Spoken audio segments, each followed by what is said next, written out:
चूड़ियों का व्यापारी गौरैया। चित्रापुर नाम के जंगल में चाहू और सारा नाम के पति पत्नी रहते थे। उनके बेटे टोनी और बहू निम्मी के साथ मिलकर उस जंगल में रहा करते। टोनी एक बड़े कंपनी में नौकरी करते हुए बहुत कमा रहा था। उस पर एकदम ठीक तरीके से पैसे सेविंग्स में जमा करने से वो परिवार बिना कोई तकलीफ के बहुत ही खुशी से अपनी जिंदगी गुजार रहे थे। एक दिन ऑफिस जाते समय टोनी अपनी पत्नी से और उसके माता पिता से ऐसे कहता है। माँ, पापा, निम्मी, कल हम एक जगह देखने जाएंगे। तैयार रहना। वो बहुत ही अच्छी लोकेशन पर है। ऐसी जगह पर अगर घर बांधेंगे तो बहुत अच्छा रहेगा। मैं बहुत समय से आपको यही कहना चाहती थी जी। जमीन में इन्वेस्ट करेंगे तो हमें बहुत लाभ मिलेगा। ठीक है, जाकर आएंगे हम, ऐसे कहती है निम्मी गौरैया।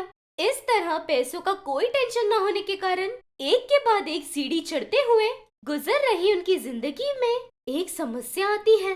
टोनी जिस कंपनी में काम कर रहा था वहाँ लॉस होने के कारण वो बंद हो जाती है। तब माँ सारा बेटे से ऐसे कहती है। नौकरी नहीं है तो अब कैसे बेटा? हमें अभी बहुत जरूरत है और खर्च बाकी है ना।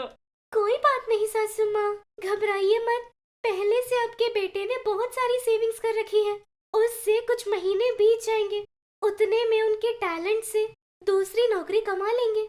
सही कहा निम्मी। अभी जिस पोजीशन पर हूँ उससे भी ऊपर वाली पोजीशन पर ऑफर मिल रहा है। बस देखते रहो।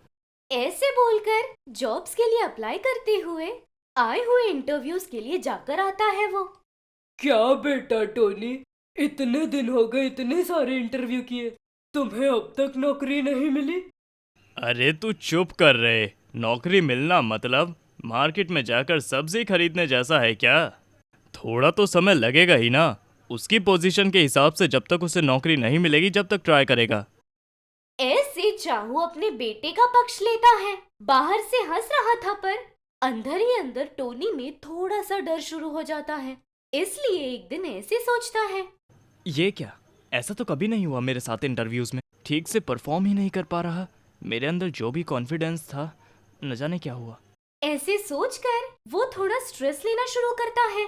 ऐसे 2 महीने गुजर जाते हैं। सेविंग्स में से आधे पैसे खर्च हो जाते हैं। तब एक दिन निम्मी गौरैया अपने पति टोनी से ऐसे कहती है। ए जी, वैसे भी आपको नौकरी मिलने में वक्त लग रहा है। मैं भी तो पढ़ी हूँ ना कोई जॉब करती हूँ। जब तक आपको नहीं मिलता तब तक तो फैमिली को सपोर्ट मिलेगा। ऐसे कहते ही पहले से ही नौकरी न मिलने पर गुस्से और फ्रस्ट्रेशन में टोनी अपनी पत्नी पर चिल्लाता है। मतलब मुझसे नहीं हो पाएगा? इनडायरेक्टली बोल रही हो। तुम खिलाओगी तो हमें तुम्हारे ऊपर निर्भर रहना होगा। उतने में बेटे और बहू के बीच वो झगड़ा सुनकर वहाँ पर आई सारा गौरैया निम्मी से ऐसे कहती है।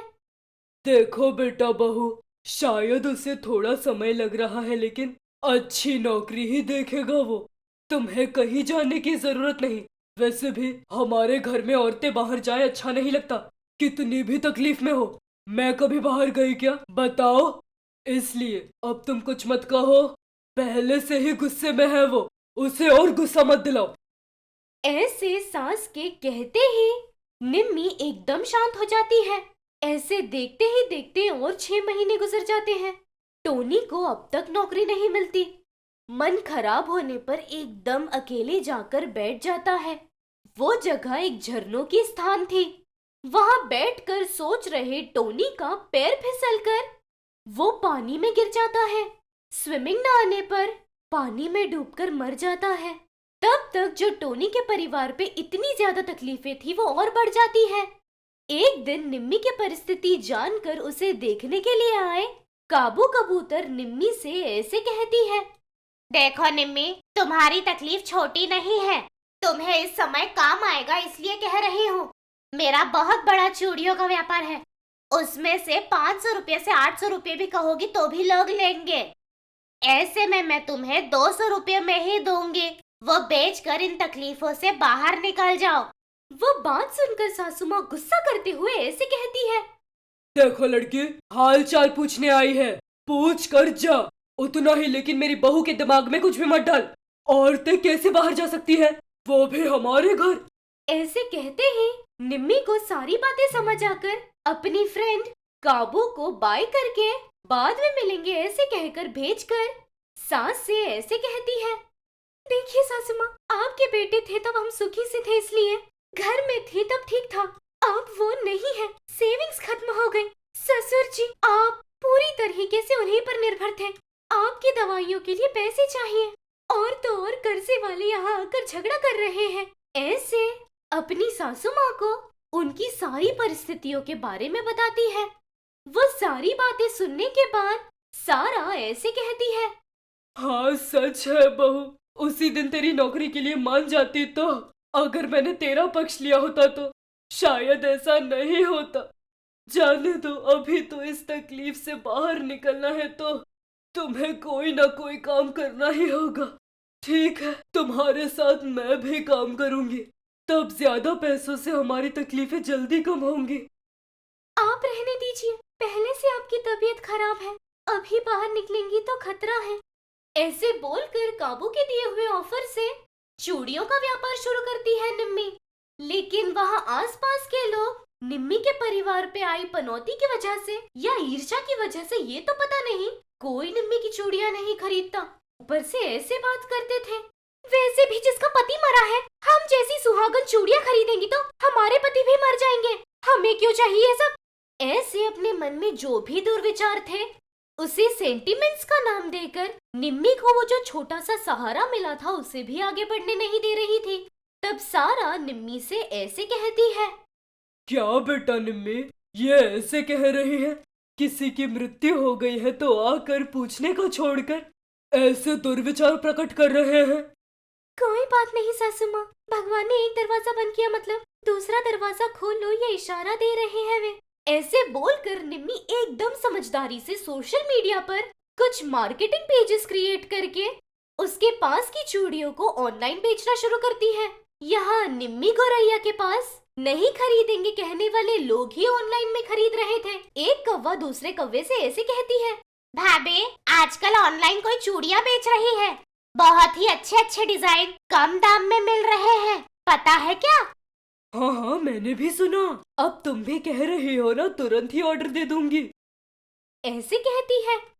इन्हीं की तरह जो निम्मी चिड़िया के पास से चूड़ियाँ नहीं खरीद रही थी, बेचने वाली निम्मी ही है इस बात से अनजान। ऑनलाइन खरीदने पर निम्मी चिड़िया का व्यापार बहुत अच्छा चल रहा था।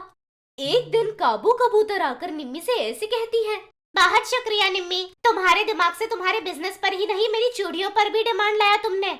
हमारा व्यापार बढ़ गया है, इसलिए तुम अब से पैसे नहीं भी दोगी, मेरे व्यापार में पार्टनर हो, प्रॉफिट में तुम्हें भी आधा हिस्सा दूंगी।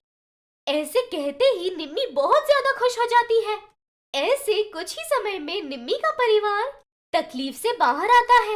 एक दिन चाहू अपनी पत्नी सारा से ऐसे कहता है, देखा ना सारा, औरतें बाहर नहीं जा सकती ऐसे कहा, तो आज हमारी बहू बाहर गई, इसीलिए हम सड़क पर आए बिना गर्व से जी रहे हैं, सारे कर्जे मिटाकर खुशी से जी रहे हैं।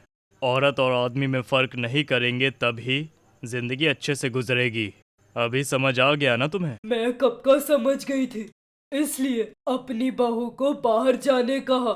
आपको अभी समझ आया है, इसलिए आपको ये बात अभी पता चली। ऐसे वे दोनों एक दूसरे से कह रहे थे, तब वो सुनकर निम्मी अपने आप में हंसती है। इस तरह निम्मी के चूड़ियों के व्यापार की वजह से उसका परिवार तकलीफ से बाहर आ जाता है।